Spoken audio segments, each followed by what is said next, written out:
కావేరీ యాత్ర, సరయూ నది యాత్ర, మహేంద్రతనయ అంటే ఇంద్రజ అని ఒక నది ఉంది ఆ యాత్ర, గంగానది యాత్ర, కళిందాత్మజ కళిందుని యొక్క కుమార్తె కాళిందీ నది అంటే యమునా నది ఆ యాత్ర, రేవ అంటే నర్మదా నది, వేత్రవతి నది, సరస్వతి నది, అన్ని నదులు చూసొస్తాం మనం. అక్కడ నీళ్లు లేకపోయినా సరే ఎలాగో అలా 2 చుక్కల నీళ్లు నెత్తి మీద అయినా చల్లుకుంటాం, కుళ్ళు నీళ్ళైనా తల ముంచే స్నానం చేసేస్తాం. కానీ ఇది ఎందుకు అని గమనించాం. అన్ని యాత్రలు చేసినప్పుడు ఏం నేర్చుకోవాలంటే ఈ 3వ పాదంలో చెప్తున్నాడు, నీ సేవ సంస్మరణ అర్చనాదులు ఎప్పుడు సిద్ధించు మత్స్యాళికిన్. యాత్రలోనూ యాత్ర నుంచి వచ్చాక కూడా ఈశ్వర సేవ చేశావా, ఈశ్వర స్మరణ చేశావా, ఈశ్వర అర్చన మానకుండా చేశావా? ఈ 3 మానకుండా ఉంటే నువ్వు యాత్రలు చెయ్యకపోయినా పర్వాలేదు, చెయ్యొద్దని చెప్పట్లా, చెయ్యకపోయినా పర్వాలేదు, చేస్తే మరీ మంచిది. ప్రతి యాత్ర సార్థకం. యాత్రల సార్థక్యం ఏమిటి? ఈశ్వర సేవ. మన ఇంటికి వచ్చాక కూడా చేశామా లేదా?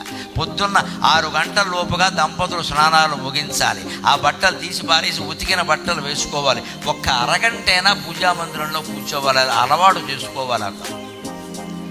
అంటే రాత్రి పొద్దుపోకూడదు, 10ంటికే పడుకోవాలి, 10 నుంచి 5 గంటల వరకే పడుకోవాలి మనిషి అన్నవాడు. 1 గంటకు పడుకోవడం, పొద్దున 9ంటికి లేవడం, 11ంటికి అల్పాహారం చేయడం, 3ంటికేమో అధికాహారం చేయడం, తర్వాత విరోచనాలు అట్టుకుని కూర్చోవడం ఇక్కడ నిద్ర లేక.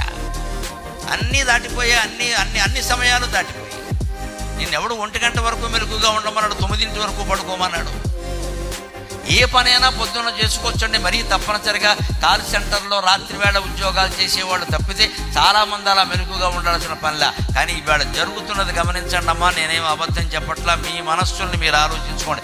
మంచం మీద పడుకున్నా కూడా 1 గంట సేపు ఫోన్కి వెలుగుతున్నారండి. నాకు మంచం మీద పడుకున్నా కూడా ఈ దిక్కుమాలిన సంత ఎందుకంటే అవతల బారేలేరా, దాన్ని తల దగ్గరే పెట్టుకోవడం. పైగా స్మార్ట్ ఫోన్లో టార్చ్ ఉంటుంది, వెలుగుతుంది. తల దగ్గర దీపం ఉందంటే అర్థం ఏంటండి?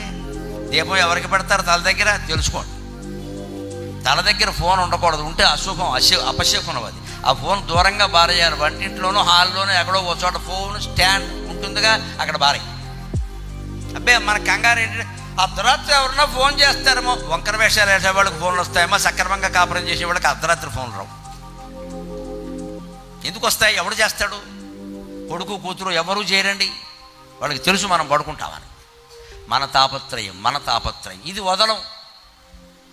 ఇన్ని యాత్రలు చేసి వస్తాం, ఈ యాత్రల గురించి ఫోటోలు పెడతాం. అక్కడ నేను అక్కడికి వెళ్ళా, లోపలికి వెళ్ళావా? మనస్సులోకి నువ్వు వెళ్ళావా? నీ ఆలోచనలు గమనించావు? నువ్వు అక్కడికి వెళితే ఎవరికి కావాలి? ఇక్కడ అదే చెబుతున్నాడు. ఇక్కడ నువ్వు కావేరి, సరయు, ఇంద్రజ, చంద్రజ, నువ్వు ఎన్ని నదులు, గంగా, కళింగ, నర్మదా, తాపతి, ఎన్నైనా తిరుగు. ఈశ్వర సేవ చేసావా? ఈశ్వర స్మరణ చేసావా? ఈశ్వర అర్చన చేసావా? నీ ఇంట్లోనే చేసావా? పోనీ నీ దగ్గరగా ఉన్న గుళ్ళోకైనా వెళ్ళి చేసావా? ఏమీ లేదే.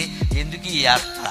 అవి గనక చెయ్యగలిగితే సిద్ధించు మర్చాళికిన్ అర్థింపోవగానేలా ఏ యాత్ర చేయవలసిన అవసరమే లేదు. ఇంకా కఠినమైన తపస్సులు కూడా అనవసరంట. శివస్మరణ మనస్సులో చేసేవాడికి కఠినమైన తపస్సులు కూడా అవసరం.